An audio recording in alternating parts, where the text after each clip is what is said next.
Hi everyone, this is my run on the Intercession of the Wicked, which is Kafka's Chaos event, and this submission is for the Xtreme TCC challenge. So I'll first start off by going through what the challenge restrictions and requirements are, and then as usual I will move into the party composition that I have before finally heading into the battle itself. For those interested only in specific sections of the video, because it is quite a lengthy video, I will also include timestamps in the video description that you can use to jump ahead. So starting off with the Xtreme TCC challenge requirements, as usual, all synergy or featured characters are banned in this challenge, and in addition to it, a few characters who will make the fight too easy are also banned, and this includes Ardyn, Noctis, Keys, Emmy the Lion, Edward, Makina, Gabrant, and Trey. And as per all extreme challenges, no burst mode can be used. You can equip burst weapons, but you just can't enter burst mode itself. You're not allowed to use friend unit, and your summon has to be either Chocobo or Moogle Spirit. And the unique restriction placed on this challenge is that you are not allowed to use any healing. Even self-healing or HP regen abilities are not allowed, which can make this fight quite challenging because all three waves incorporate group AoE HP attacks, and to fulfill the criteria you need to meet all mission objectives. One of the mission objectives is that you cannot take more than 20,000 HP damage.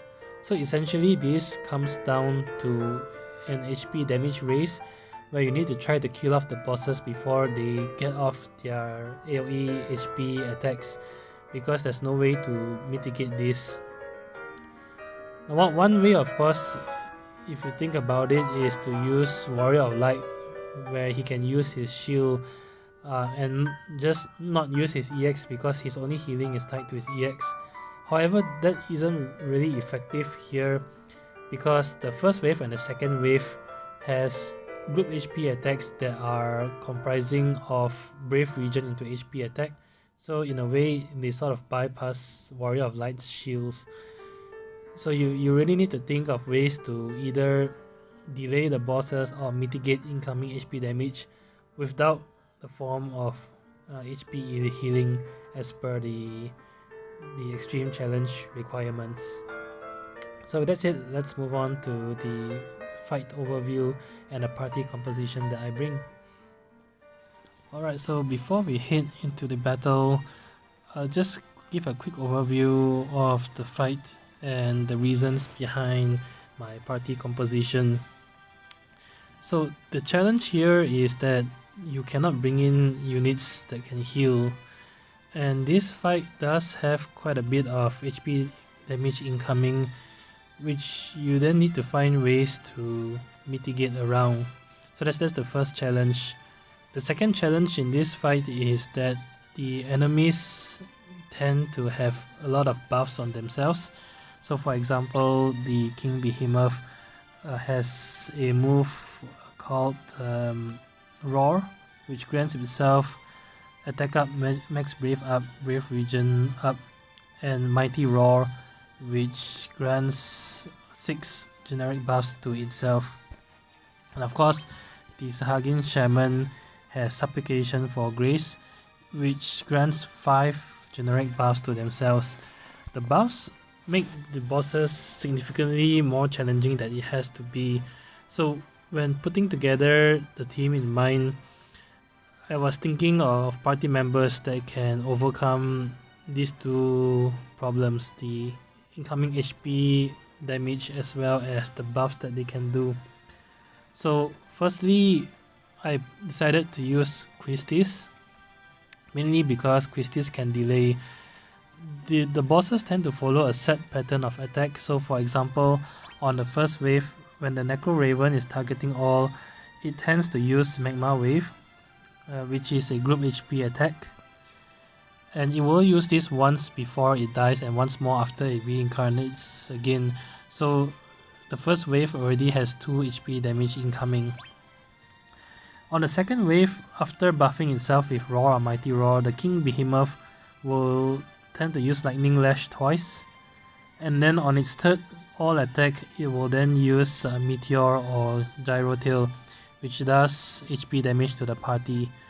Assuming if you've taken HP damage on the first wave, you really don't want to be taking any more damage here, or you may fail the mission requirement of taking less than 20,000 HP damage. And then of course on the third wave, the Sahagin Shamans have quite a few HP attacks in the form of Multi-Skewer and Urgai's Power, which at this point in the fight you want to take 0 damage, or you will likely again fail the HP requirement. So I decided to use Quistis because delay is one of the ways that you can get around the incoming HP damage, especially if you can delay the bosses before and kill them off before they can use the HP attacks. To complement Quistis, the next person up is Shantotto. And Shantotto I bring in mainly for the debuffs that she can inflict. So Shantotto already has a range of debuffs on her own. So for example, she has the frame debuff in her Divine Malignant EX. She also can inflict bio through her Rage Bio, or inflict poison, through her Rage Bio. And she also has another frame debuff that has an inbuilt sep to it. And lastly, of course, she also has her LD, which inflicts a 1-turn frame debuff. So that's already 4 debuffs tied into Shantotto. Not to mention the debuffs that Quistis already brings to the table. So Quistis herself also has a frame debuff tied to her EX, speed down and turn rate down.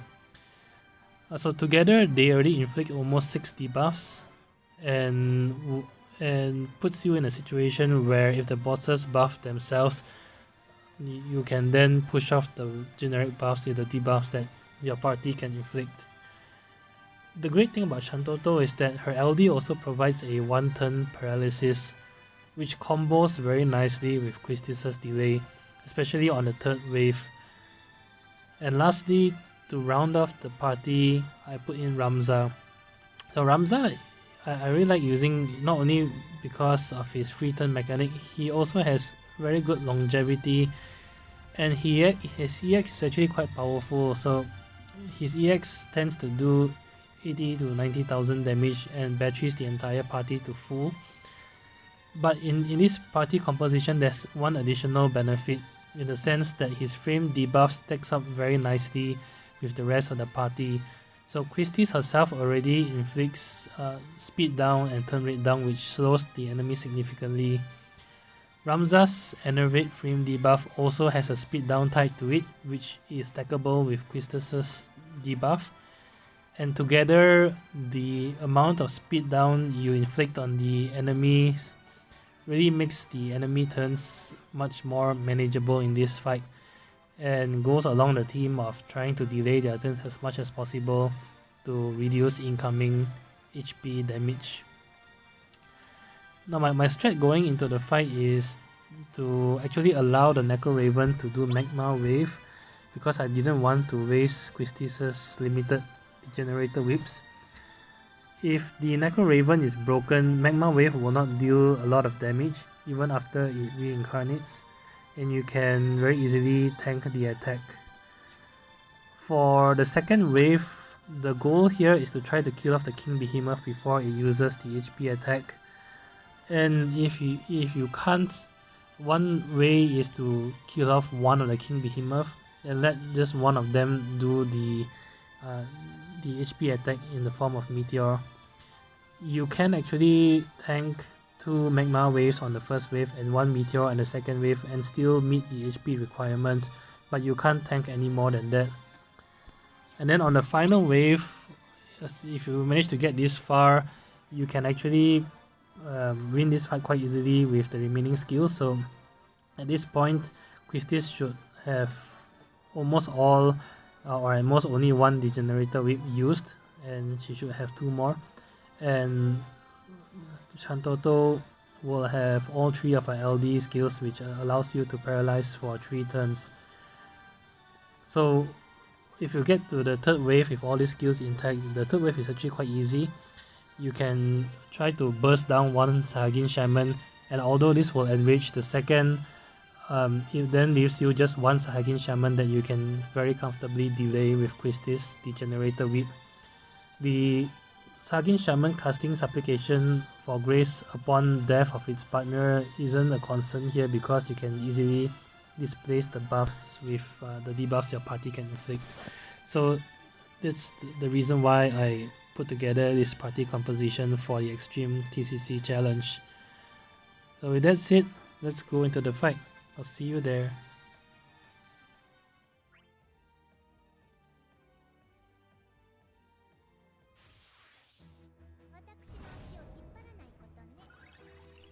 Okay, wave 1 is pretty easy, and the goal in wave 1 is to quickly bring your characters up to full ramp with their buffs, as well as to prepare for the next two waves. And the important thing on the first wave is to save all of Quistis' Degenerator Whip and all of Shantotto's LD skills, because the delay and paralysis is really crucial for the later waves of the fight. As long as you apply steady DPS on the Necro Raven, it should only be able to get off 2 Magma waves, and as long as it is broken at a broken state when it uses Magma Wave itself will not deal a lot of damage.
Okay, so here it does its first Magma Wave, which does only about 2000 HP damage per character, so not a lot. I hoped that I could have killed it off before I used Magma Wave to prevent the attack, but didn't manage to. But I decided to just continue on with the run because I felt that the HP damage taken is quite acceptable. Now it has revived itself, and once it revives itself, it will cleanse all non-frame debuff. But the good thing about this party, you can see it already has 4 frame debuffs on it through the debuffs that my characters bring. So I already only need to reapply turn rate down and the generic speed down with Quistis again, which you can easily do after it revives itself. Once it revives itself, it will repeat its cycle of attacks again, so most likely I will need to eat another Magma Wave. You can consider using one Degenerator Whip here to prevent the second Magma Wave attack. However, I decided to take the more cautious approach because I know I can very comfortably tank the Magma Wave, and I felt that the Generator Whip can probably be of more value at the later parts of the fight where the HP damage is more significant.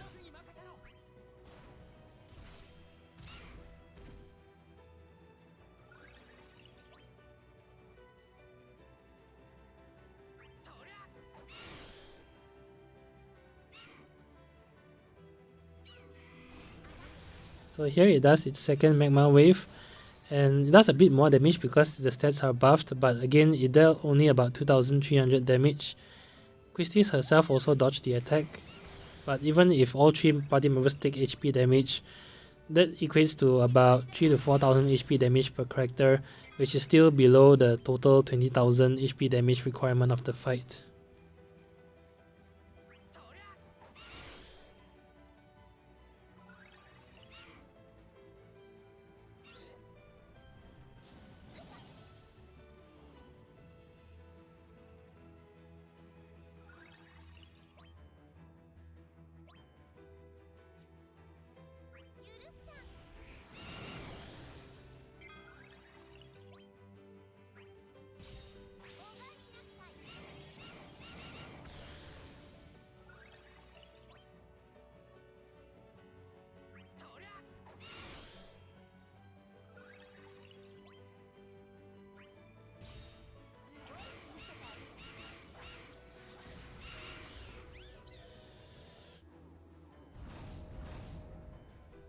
Okay, so coming to wave 2, as far as I can tell, the boss here tends to follow a set pattern of attack.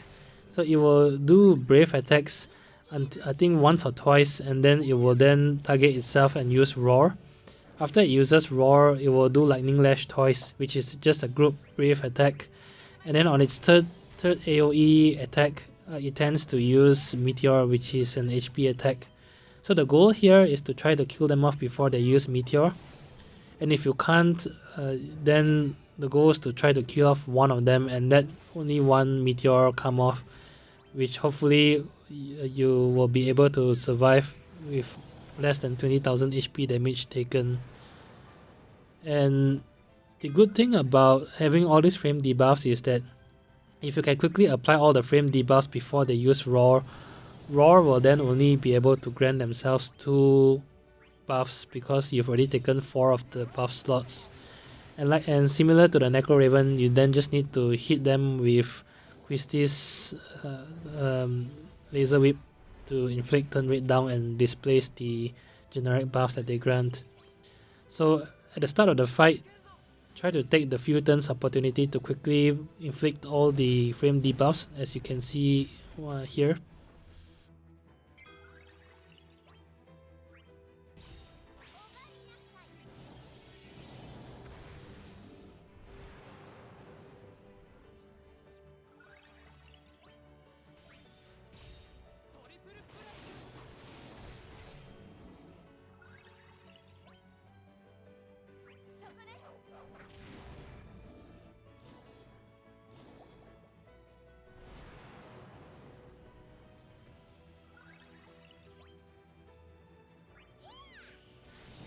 So very nicely, the King Behemoth B have used Roar, but it only applied 2 generic buffs, which I can easily displace after. And when King Behemoth A uses Roar, the same thing will happen. I tried to focus my damage more on King Behemoth B because I was very afraid that if I don't and I try to split damage, I will suffer 2 meteors back to back. You can try to take a bit more risk by leaving a bit of HP left on King Behemoth B and then switch targets, because both Shantotto and Quistis have AoE splash damage on their EX, and Ramza also has splash damage on his EX, so you can be a bit more turn efficient by letting splash damage kill off King Behemoth B, but the risk is that if you don't kill off fast enough, then you will take incoming meteor. This fight is actually quite lenient in the term restrictions, so if you really just want to play it safe, just focus down target B. The other thing to note is that once you kill off one King Behemoth and one more is left, you can also avoid the meteor attack from the remaining King Behemoth by using one of Quistis' Degenerator Whip if you haven't used her Degenerator Whips yet. I don't think you need to save all her Degenerator Whips for the last wave. She has 3 and 1 more from her AA ability, and I think using 1 here is sufficient. And doing it correctly, killing off 1 King Behemoth and then using 1 Degenerator Whip on the remaining King Behemoth should allow you to kill off both the bosses before they use Meteor attack.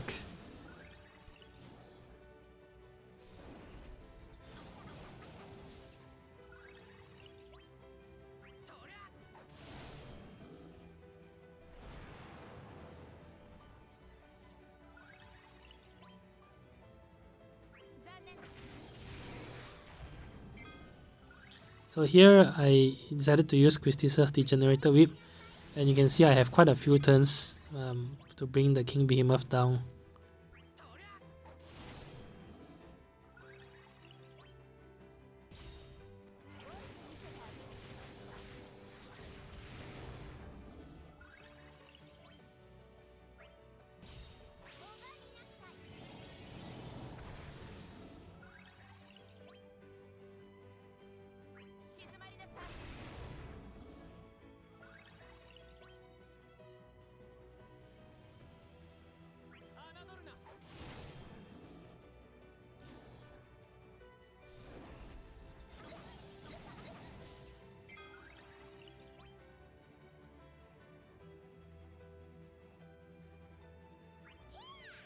Okay, so the next attack is likely going to be Meteor already because the boss has used Lightning Lash twice. But it's quite low enough and I feel quite comfortable killing it before its turn comes again.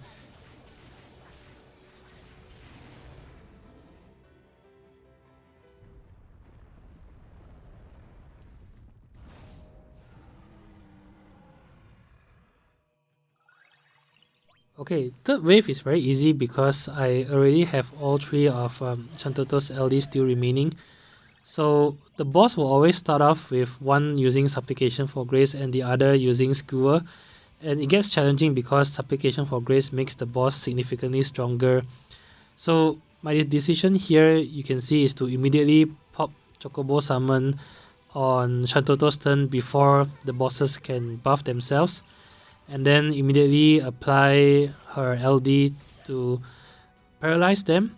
But also very nicely, because it's the start of the summon, her LD inflicts a 100% defense down on both shamans as well, which makes your damage very significant during the summon phase.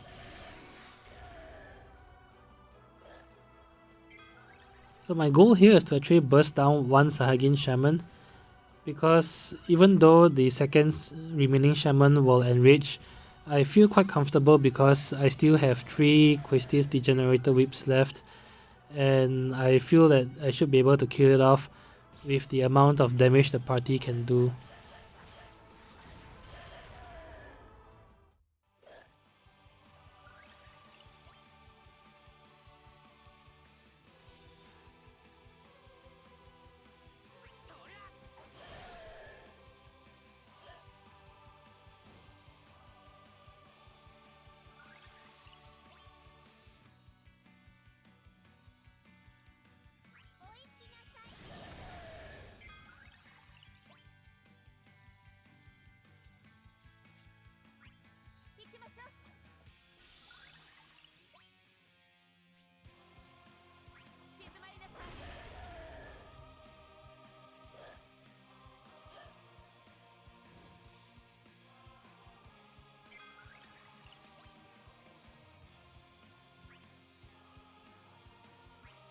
Okay, so paralysis have worn off, so I decided to use Shantotto's LD again to reapply another turn of paralysis.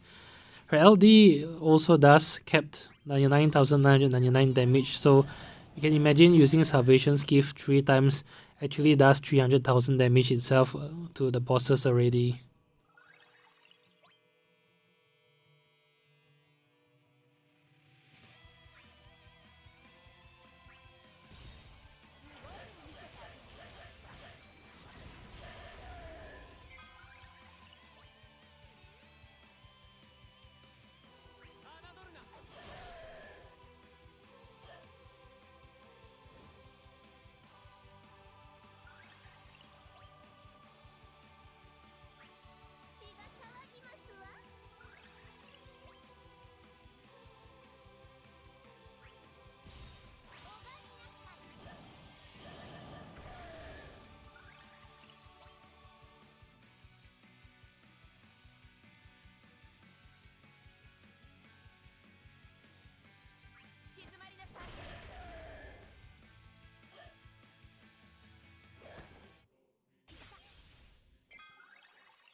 Okay, here I think I made a mistake here because I let the paralysis wear off from the second boss, and now that I think about it, maybe a better way is to use Quistis to use the Generator Whip on Sagain Shaman B here and preserve the paralysis debuff. Again, because the paralysis debuff also has a 100% defense down tied to it. So by delaying the second boss and not allowing to get its turn, I would actually have quite a few more turns of where I can deal damage with the boss having a 100% defense down. That will probably be a more efficient approach to the fight.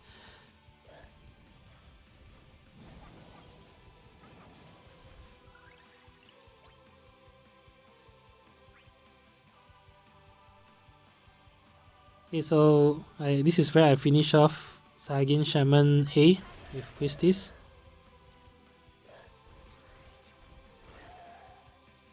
And immediately Sagain Shaman B will enrage.